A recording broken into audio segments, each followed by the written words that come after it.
Bonjour à toutes et tous, bienvenue sur Grandeur Nature. Pour les personnes qui ne connaissent pas la chaîne, on parle de randonnée, de bivouac, de matériel, de trucs et astuces. Aujourd'hui, j'aimerais vous présenter du matériel. Il s'agit de la Mirage Parka de chez Montbell. C'est une doudoune vraiment pour les grands froids, taillée disons pour les températures assez pointues. On va en faire tout de suite le tour en détail.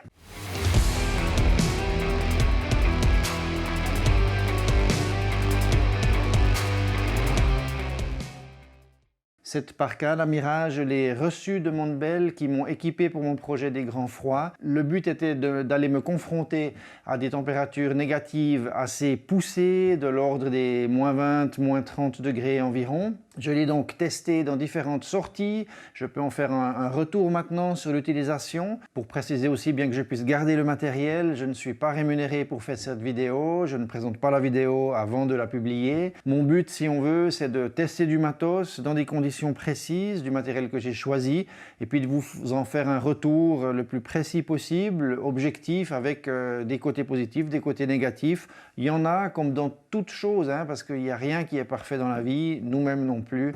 Voilà, on va démarrer avec un petit peu les spécificités et les chiffres, disons, la présentation matérielle de cette doudoune grand froid, et ensuite je vais parler un petit peu de mon ressenti, des expériences, et puis énumérer les points positifs et négatifs.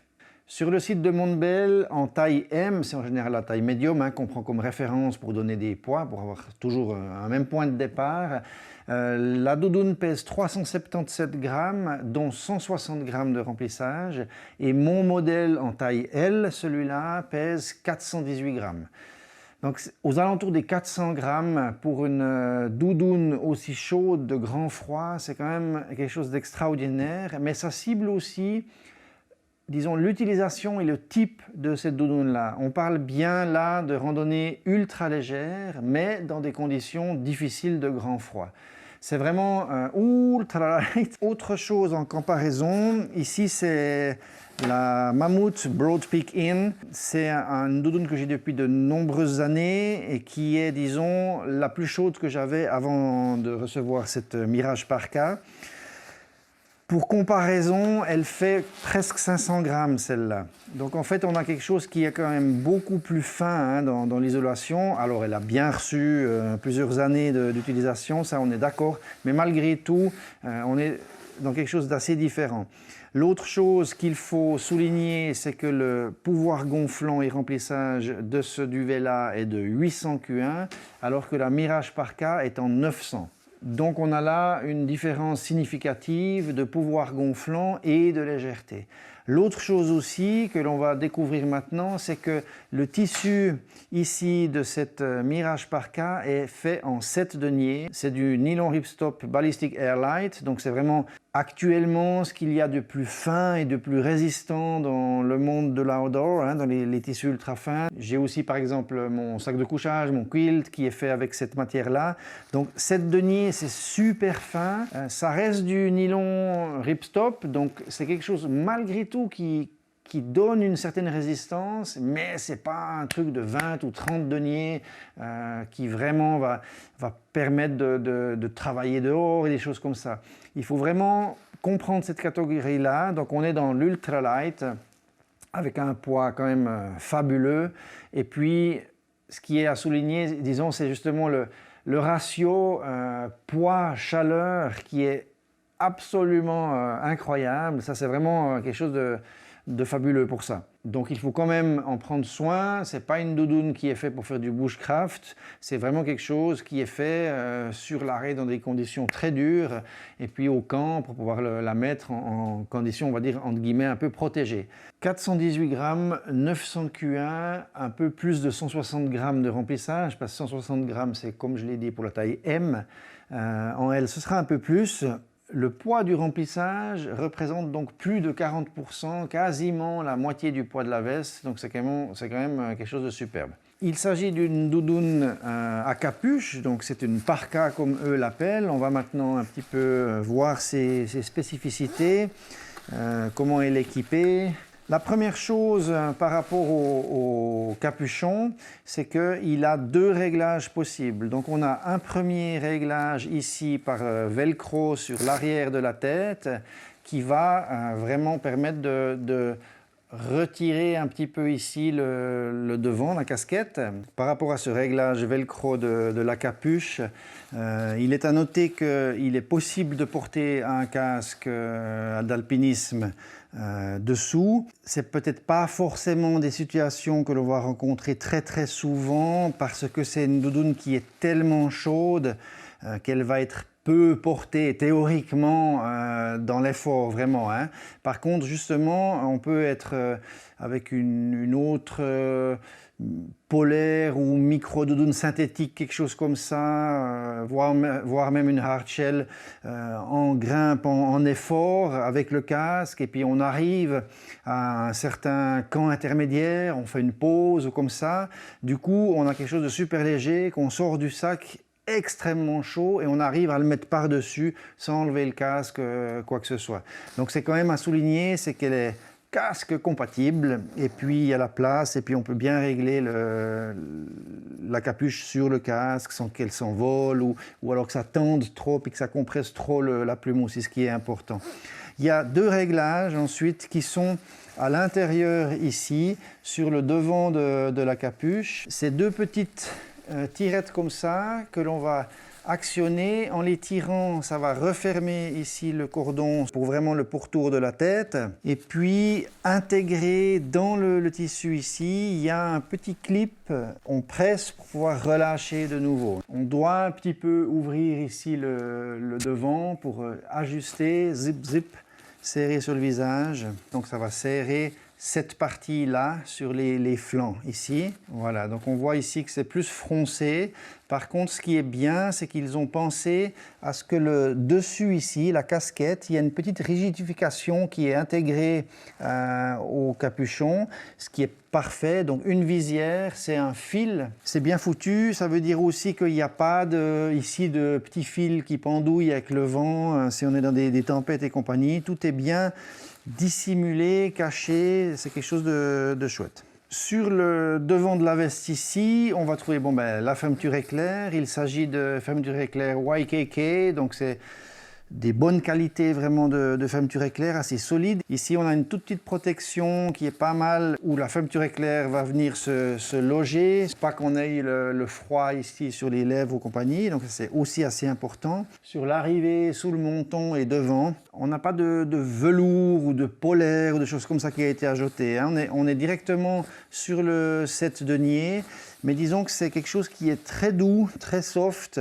qui comme ça brille un peu, ça donne une impression, on va dire, plastifiée sur l'image, hein, je le vois moi-même sur le moniteur là que je regarde, mais au toucher, c'est vraiment doux et soyeux, je dirais un peu comme de la soie, soyeux. Donc c'est pas du tout désagréable ici sur le devant. Par contre, ce que j'ai remarqué dans un grand froid, c'est que quand on a la respiration et qu'on a du givre un peu qui vient ici sur le devant, ce genre de tissu fait une impression de froid un tout petit peu plus forte que si, par exemple, j'ai un tour de cou, un bœuf en laine ou quelque chose comme ça, ou en polaire, qui lui, même si on a du givre, c'est une sensation, hein. Si c'est un peu humide ici, on a un tout petit peu plus une impression de frais sur la bouche qu'avec une polaire ou une chose comme ça.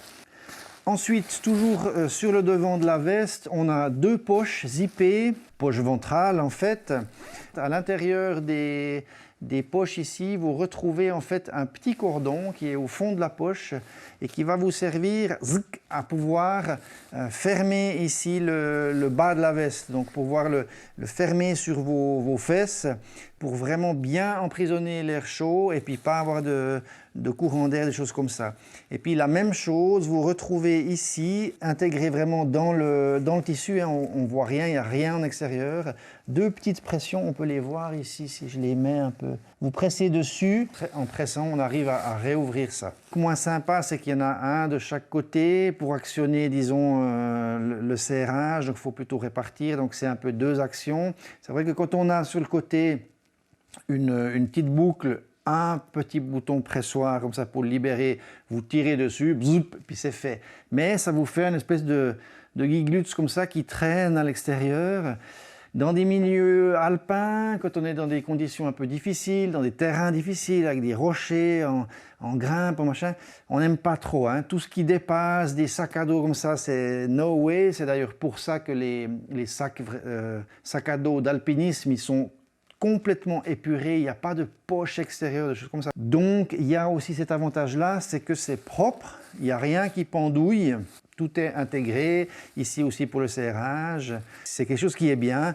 Par contre, à mettre en œuvre, c'est un peu plus compliqué, si vos poches sont fermées, vous devez dézipper une, dézipper l'autre, mettre les mains. Pour continuer le tour un petit peu, sur les poignets ici, on a ce que eux appellent un poignet alpin. C'est assez intelligent parce qu'il y a un velcro que l'on peut vraiment resserrer si on a des gants qu'on veut vraiment emprisonner, on n'a aucun vent qui rentre. Ce que j'aime bien, c'est que c'est un moitié-moitié. Ça veut dire que l'autre moitié ici, elle est en élastique. Ça vous permet de régler un petit réglage quand même relativement serré, mais d'avoir de l'élasticité quand même pour pouvoir enlever la veste sans chaque fois défaire le scratch. Parce qu'il n'y a rien de pire que quand on veut enlever une doudoune ou une veste, de devoir absolument défaire ici les poignets pour enlever la veste. Duvet 90-10 de répartition, 90 duvet 10 plumettes dans cette répartition-là à 900. Mais il y a aussi autre chose qui est super important, c'est la construction en boîte, box construction. C'est une technique de couture simplement. Sur toutes mes autres doudounes, cette mammouth et compagnie, les coutures sont traversantes. Ça veut dire que à chaque point de couture sur les bourrelets, les petits paquets qui sont créés, on va avoir en fait les deux parois qui se touchent. Ça crée un pont de froid. Cette box construction, elle est là vraiment pour minimiser justement ces ponts de froid, donc les tissus ne se touchent pas. Il y a forcément quand même une petite redescente, mais hop, et puis là ça repart de nouveau pour chaque boudin. On fait des coutures comme ça, c'est uniquement pour pas que toutes les plumes par exemple descendent dans la manche puis se mettre ici. Hein. Le but c'est de compartimenter, donc pour bien garder les plumes à l'endroit où elles doivent être, on est quand même obligé d'avoir des coutures comme ça, parce que sinon il y a tout qui bouge, qui va ailleurs. Mais avec cette technique-là, qui est plus compliquée, plus onéreuse à faire, eh ben on a vraiment une meilleure isolation, c'est vraiment extra pour ça. C'est un gage de qualité, puis c'est un gage surtout de chaleur. Hein. Par contre, c'est effectivement en général des équipements, pas seulement chez Montbell, mais ailleurs aussi, dès que c'est box construction, c'est plus cher, c'est plus compliqué à faire, donc à mettre en œuvre et compagnie. Pour le tissu, j'en ai parlé avant, mais il s'agit de nylon ripstop Ballistic Airlight de 7 deniers. Il y a donc par contre une application de DWR, Durable Water Repellent. C'est un traitement déperlant de longue durée qui est activé à chaud. La chose qu'il faut aussi comprendre, c'est que, de nouveau, comme je l'ai dit avant, c'est pas une veste de pluie, donc c'est en général pas une veste que l'on va porter dans des conditions où l'eau est sous forme liquide, mais ce sera plutôt neige, etc.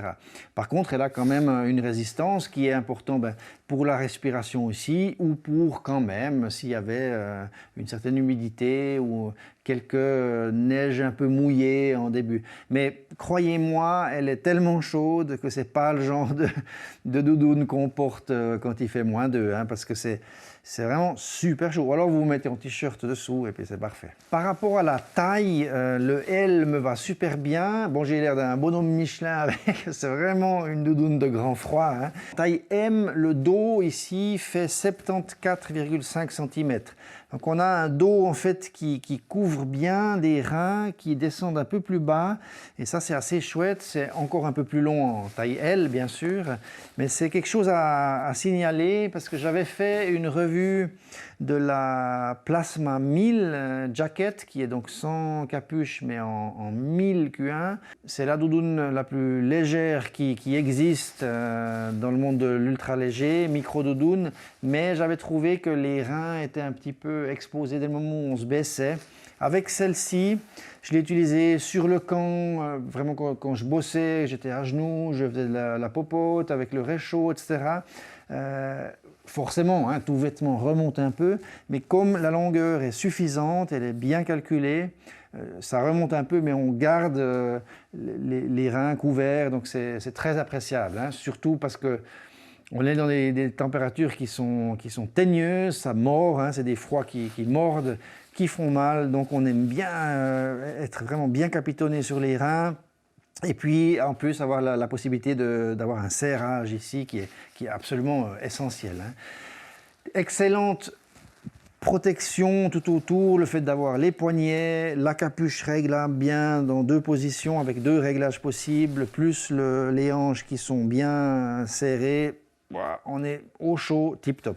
Maintenant pour voir l'intérieur, il n'y a pas grand chose à dire dans le sens où vous n'avez pas de poche zippée ou de poche non zippée, c'est vraiment tel quel. Le but c'est d'être dans quelque chose de ultra light.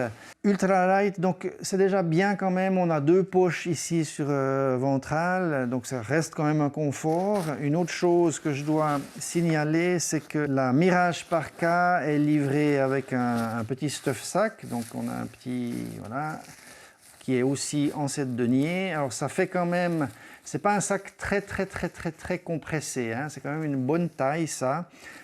Disons que quand on le met là-dedans, elle est bien compressée, mais on pourrait encore plus, si on voulait vraiment la compresser, ce qui n'est pas très bon. Puis on sait bien sûr que pour le stockage, il faut la stocker comme ça sans la maintenir compressée, très important. Mais voilà, un petit sac qui est super léger, il fait vraiment, c'est du 7 deniers aussi, hein, c'est le même tissu. C'est super léger, peut-être 4 grammes ou 5 grammes, un truc comme ça. Cette Mirage Parka, c'est un grand classique de Montbell, hein. Ça fait des années et des années qu'ils l'ont, mais elle a été revisitée, améliorée avec des études de placement des boudins et compagnie pour qu'il y ait moins encore de plumes de duvet qui bougent à l'intérieur, etc.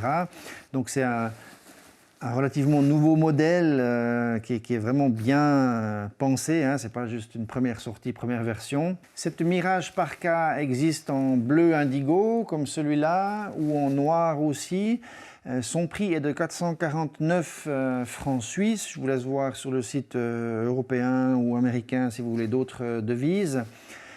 C'est un certain investissement, c'est sûr. On est en 900 Q1 dans du ultra léger avec une construction fiable.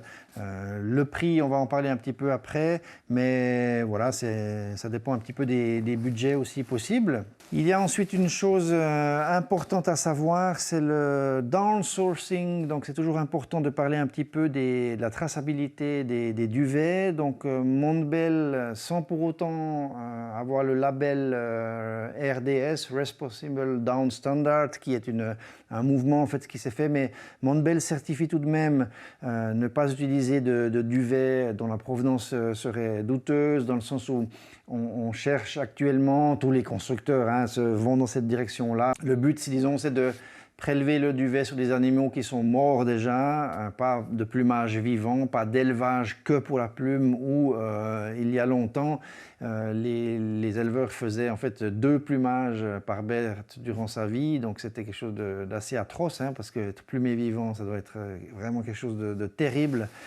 Voilà, donc c'est à stipuler, le duvet provient d'élevage d'animaux qui sont d'abord faits pour la nourriture, donc qui sont tués avant d'être plumés. Voilà. Ça reste un produit d'origine animale. Pour les personnes qui n'aiment pas ça, ben, vous avez des variantes bien sûr de doudounes synthétiques aussi chez Montbell, avec différents grammages, tailles, apports de chaleur. Par contre, c'est quelque chose à savoir, c'est qu'on n'arrive pas et on n'arrivera pas au même ratio poids-chaleur. Donc si vous voulez le même apport de chaleur que cette doudoune-là en synthétique, c'est quelque chose qui va être bien plus lourd, hein, sensiblement. Maintenant que l'on a fait un petit peu le tour de cette doudoune techniquement, qui reste quand même assez sobre et assez simple, avec 2 poches, un réglage, bon, il y a tout ce qu'il faut, Juste le nécessaire, pas plus, pour rester vraiment dans quelque chose d'ultra léger. Donc c'est une bonne optique à mon avis, une bonne approche. Je vais vous parler maintenant des points positifs et négatifs simplement décrits de cette doudoune-là. Et puis ensuite de mon ressenti par rapport aux différents bivouacs que j'ai faits. C'est quand même quelque chose à cibler. J'ai trouvé l'isolation juste derrière la fermeture éclair principale un tout petit peu légère. À un moment, il y a eu un peu de vent de face. Donc là, j'étais un tout petit peu, je sentais en fait une ligne froide un peu sur le devant. Ce qui se passe en fait, c'est que évidemment, là où on a la fermeture éclair, on n'a pas tout le loft comme ça, le gonflant avec le duvet qui protège du froid. Ben, les constructeurs font tous la même chose, c'est que derrière la jonction de la fermeture éclair, on a une languette qui vient boucher, empêcher en fait l'air froid de passer. Je pense qu'elle est peut-être un peu fine et un peu petite. Peut-être il serait bien d'avoir quelque chose d'un peu plus grand. Si vous regardez ici, elle couvre bien derrière. Disons la taille, dans la largeur de cette bande-là, elle est de quoi? On va dire 2 cm et demi à peu près. Donc elle couvre bien juste derrière la zone de fermeture éclair. Il y a un tout petit peu d'isolation ici qui est proposée sur cette languette-là. Pas par contre ici à sa base où il y a une couture en fait qui court. Vu la qualité du reste de la veste, avec un pareil gonflant, on a quand même sur le devant tout à coup voilà, une isolation qui fait 3 mm, 3-4 mm d'isolation. Je ne sais pas si c'est du duvet ou si c'est des couches de synthétique dedans. Enfin, il y a une isolation, on sent qu'il y a quelque chose. Voilà. J'ai pas senti un courant d'air qui rentre et puis une déperdition de chaleur par là. C'est pas dans ce sens-là. Mais peut-être d'avoir quelque chose d'un tout petit peu plus généreux. Est-ce que ça doit partir? Je sais pas dans quelle mesure c'est faisable. Est-ce que ça doit être un petit peu plus large ici et puis partir d'un petit peu plus loin avec un gonflant quand même un peu plus costaud pour avoir une ligne un petit peu plus isolée qui remonte derrière. Voilà. Peut-être ça peut être une bonne chose. Le problème, c'est que l'avantage de quelque chose de fin comme ça, puis un petit peu, entre guillemets, rigide, c'est qu'il va automatiquement se mettre bien en place. Cette doudoune-là, j'ai testé à moins 24, moins 19, des températures comme ça marche bien. Simplement, je sentais un tout petit peu quelque chose. Pas de courant d'air, ça ne m'a pas fait froid, c'était pas difficile. C'est quelque chose que j'ai noté, j'ai notifié ça. De la même manière, il y a juste une ligne en fait qui est exactement ici. Ça veut dire que j'ai senti aussi un tout petit peu une zone froide, un peu plus froide, au niveau de la poche ici, parce que c'est le seul endroit où les coutures ici elles ne sont pas tout à fait traversantes, mais disons qu'il y a un assemblage qui fait que à cet endroit-là, sur cette remontée-là, on n'a pas de grande épaisseur box construction comme j'ai parlé avant. Donc c'est juste cette ligne-là, ça fait depuis ici et on reprend là. Par contre, sur toute la ligne ici des épaules, le tour des manches, là on a toujours le box construction, donc on a vraiment quelque chose qui est haut, donc on n'a pas, et c'est peut-être encore plus important, tout le tour ici sur les épaules, là on n'a pas ce phénomène-là, on a vraiment l'épaisseur. Ici de même aussi, sur la couture qui est ici, elle correspond à, je vais vous mettre ça un petit peu mieux parce qu'on ne va rien comprendre sinon. Voilà, faire les choses comme il faut un peu, voilà. Donc, par rapport à la veste elle-même, c'est cette ligne-là, ici, qui, elle, revient plus proche du corps, qui n'a pas le truc. Du coup, le fait qu'il y ait ici la fermeture éclair, et puis juste derrière, en fait, presque pas d'épaisseur, juste là, ça a fait aussi un petit truc. Ici, aucun souci. Et puis, comme je vous disais, l'autre couture qui est ici derrière, on a vraiment l'épaisseur. Donc là, on n'a pas de souci non plus. C'est pas quelque chose qui m'a donné des frissons, ou là, c'est juste que quand il y avait un peu de vent, je sentais un tout petit peu, non pas de courant d'air, mais un petit peu une zone un tout petit peu plus froide. Maintenant, le truc, c'est, est-ce que c'est vraiment possible d'arriver à faire une doudoune qui est complètement en box construction? Peut-être pas, parce qu'il y a un moment où vous devez rejoindre des tissus, vous êtes obligé de le faire. Et puis la seule couture, bon, il y a ici la fermeture éclair, c'était un peu plus flagrant, je dirais, sur cette ligne-là. Quand j'avais du vent de face, je sentais un petit peu plus cette colonne un tout petit peu plus fraîche. Et puis ici, un peu moins flagrant, parce qu'on a quand même... On a du bourrelet avant-après, il y a quand même une petite épaisseur, donc voilà, c'est juste quelque chose que je souligne comme ça. On peut parler maintenant du prix, 450 francs suisses. Moi personnellement, voyant le prix vraiment des doudounes ciblées à 900 Q1 dans ce genre-là, il y a des choses moins chères, il y a des choses plus chères. En regardant la qualité de la construction et des finitions et le poids, le rendu ou le ratio poids-chaleur, c'est vraiment classe. Donc j'estime que c'est un prix, disons, voilà, standard. Voilà, c'est une excellente qualité, donc c'est un prix aussi assez conséquent. C'est vrai que ça fait un budget. Maintenant, discuter d'un prix, c'est pas très objectif dans le sens où ça dépend des budgets des personnes, ça dépend des entreprises parce qu'elles sont libres de choisir leur prix, et puis ça dépend aussi des matériaux utilisés, donc de la construction, le type de doudoune, etc. Si vous voulez comparer une doudoune à celle-là, il faut vraiment avoir les mêmes caractéristiques, donc le même tissu, la box construction qui est très importante, le 900 Q1 de même provenance, donc ça veut dire pas du 900 Q1 testé comme ci comme ça, et puis il faudrait faire des tests, des examens, des choses comme ça. Voilà, c'est quelque chose que je notifie. Moi, je ne le mettrai pas en point forcément négatif, mais il est entre les deux. Et puis, ce que j'ai parlé avant des légers ponts de froid, c'est quand même dans des conditions moins 19, moins 24, des choses comme ça, avec du vent qui appuie sur cette zone-là. Hein. Donc, voilà, de nouveau, c'est pas une veste qui est censée être coupe-vent, par exemple. Ça veut dire qu'on peut mettre par-dessus ça une hard shell si vraiment on a besoin. Et puis théoriquement, quand on reprend vraiment la marche, l'action, on va pas forcément mettre ça dessous. On va rechanger avec un autre isolant de travail, peut-être synthétique, qui nous permet de transpirer dedans sans grand danger. On va pacter celle-là, on va mettre une grosse coupe-vent, une hard shell de montagne, et puis on va y aller. Donc on n'aura plus ce souci-là.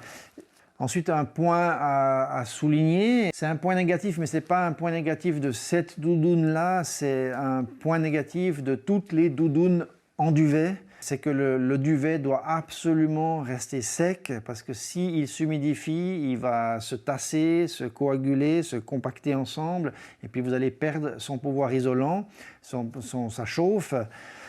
Donc ça, voilà, c'est la même chose pour toutes les doudounes à plumes. Il ne faut pas le mouiller, ni de l'extérieur. Alors comme je l'ai expliqué avant, ce n'est pas vraiment une doudoune qu'on porte dans des froids moyens ou s'il pleut ou des choses comme ça, tellement c'est chaud déjà, donc elle n'est pas axée là-dessus. Mais aussi, depuis l'intérieur, ne pas les porter dans un effort si vous allez transpirer et puis l'humidifier depuis l'intérieur. Parce qu'au moment, elle ne va pas forcément arriver à sécher, puis au moment où vous en avez vraiment besoin dans un grand froid, elle sera mouillée, elle aura moins de pouvoir isolant. Donc ça, c'est un point négatif, mais qui est propre à toute doudoune en duvet. Maintenant, on va passer au point positif. Le premier, le plus important pour moi, c'est vraiment le ratio poids-chaleur. Celle-là, pesée avec ma balance habituelle, c'est 418 grammes, 420 grammes. 420 grammes pour une doudoune d'une pareille chaleur, c'est quand même quelque chose d'exceptionnel. Ça se compacte super petit, hein, si vous voulez. Le stuff sack qu'ils donnent eux, il est à peu près comme ça, mais vous pouvez le mettre dans une petite boule comme ça, donc c'est vraiment fou. C'est impressionnant la qualité de chauffe, pas seulement par rapport à la quantité de duvet qui a été mis là-dedans, mais aussi le phénomène des box construction fait quelque chose de très très efficace. Et puis quand vous mettez ça, si je le mets maintenant, mais en 10 secondes, j'ai trop chaud, hein. C'est vraiment c'est impressionnant. Vous mettez ça, c'est parfait, quoi. Voilà, donc vraiment, ça c'est un point super positif. Et puis, ben, c'est aussi quelque chose qu'on lui demande, hein. Donc c'est chouette que cet apport de chaleur soit vraiment super efficace. Je l'ai testé sur Caen et tout. Donc c'était vraiment, vraiment top. L'autre chose ensuite, en point positif, c'est la qualité de construction, des coutures, des finitions. C'est vraiment très très bien réalisé, c'est pro, c'est normal, c'est une doudoune qui est chère, qui est au top, hein, ultra léger, mais vraiment de construction vraiment très belle. Le taillant, la forme, disons, physiquement, elle va bien, elle est bien capitonnée, elle n'est pas flop-flop, je ne sais pas comment expliquer ça, dans le sens où on va dire que c'est une forme athlétique Bibendum, bonhomme Michelin si on veut, mais elle reste bien près du corps, donc c'est pas voilà, des pans qui font plus comme ça, qui s'éloignent du corps. Elle est bien taillée, pour moi elle me va super bien. Un autre point que j'ai aimé, j'en ai déjà un petit peu parlé disons, mais je trouve que le système moitié-moitié, moitié velcro, moitié élastique est très pratique sur les manches, ça c'est chouette. Un autre point, c'est qu'il y a un cordon de serrage sur le bas. Vous me direz que c'est essentiel sur une doudoune pour ces froids-là. Ça l'est, il est là, donc je le souligne. Sur d'autres doudounes, il n'y a pas forcément toujours ce serrage-là, donc c'est important. Les réglages de la capuche sont bien foutus. J'aime bien la mini, c'est pas une visière, hein, mais disons le fait qu'il y ait ce petit cordon-là, et puis surtout qu'il ne soit pas affecté par le serrage que l'on fait sur la face. Ça fronce ici et puis ça laisse propre là. Encore un autre point, le fait qu'il y ait des poches et qui sont des poches zippées ici, ventrales, c'est chouette parce que ça permet quand on est sanguin à un moment d'aller se réchauffer, mais ça permet aussi d'y mettre quelque chose qui soit sécurisé par une fermeture éclair. La compressibilité est impressionnante, ultra légère, très petite en compactage, en taille une fois pliée. Du coup, c'est quelque chose de superbe qu'on peut avoir avec soi dans son sac à dos pour des périodes vraiment un peu difficiles. Donc, mon ressenti, il est plus que positif. Je trouve esthétiquement aussi, c'est vraiment une belle doudoune. Alors, on est gonflé comme ça, mais elle est classe, elle a de la gueule et puis elle fait vraiment ce qu'on lui demande. Donc voilà, j'en suis très content. C'est une des pièces que j'aime beaucoup. Je dois juste faire attention avec le 7 deniers. On doit faire attention à ce qu'on fait. Il ne faut pas aller dans des forêts, à commencer à faire du bushcraft, etc. Pour vous donner un exemple, si on veut, pour comparer, hein, cette doudoune qui est vraiment faite pour accès ultra light et puis en milieu, on va dire, ouvert, non agressif, abrasif pour le tissu. Lorsque j'ai fait mon deuxième bivouac, sur lequel je savais que j'allais faire du feu, j'allais coucher des troncs morts de vieux pins qui ont des branches, des choses comme ça, j'allais porter du bois, des bûches et compagnie. Faire de la scie, donc vraiment le truc pour ce genre de tissu, les scies et compagnie. J'avais pris une autre parka de chez Montbell, la Permafrost, dont je vais faire une revue tout soudain. Elle a un extérieur en 20 deniers, qui est un ripstop aussi, mais c'est plus costaud, puis on sent que ça prend l'abrasion, ça joue beaucoup plus. Je ne voulais pas prendre celle-là, qui aurait été un peu trop délicate pour ce que j'ai fait. À chaque produit, son utilisation, sa zone d'utilisation. En tout cas, grand froid, aucun problème, vous pouvez y aller à donf. Ça, jusqu'à moins 25, ça joue, hein, il n'y a pas de problème. Moi, disons que c'est ce que j'ai testé, c'est vraiment chaud. Maintenant, vous pouvez mettre bien sûr dessous un mérino manche longue. J'avais quand même une polaire dessous et puis j'avais ça par-dessus. Et puis s'il y a des forts vents, il faudrait quelque chose qui coupe le vent dessus pour aider à l'isolation. Mais vous pouvez déjà y aller à un bon bout. Si vous en avez l'utilité par rapport à son apport de chaleur qui est très conséquent et le budget, alors c'est vraiment quelque chose que je peux recommander, qui est de très très bonne facture. Merci de vous abonner, de mettre un petit pouce bleu si ça vous a plu, si ça vous a renseigné. N'oubliez pas que je poste régulièrement, au minimum une fois par semaine, donc activez aussi la petite cloche pour être mis au courant, parce que sinon c'est l'algorithme YouTube qui vous propose des choses qu'il aimerait bien vous mettre devant. Si vous êtes intéressé à la chaîne, abonnez-vous, activez la cloche, et puis surtout, bonne randonnée à vous, prudence avec les froids, gentiment on va vers le beau. C'est pour ça que j'ai tenu à faire ces revues-là. Il y en a plein d'autres qui vont arriver, de revues aussi de tout le matériel grand froid pour envoyer un petit peu voilà, tout mon retour d'expérience qui est en tout cas très positif avec ce matériel-là. Prenez soin de vous et à la prochaine. Ciao, bye bye.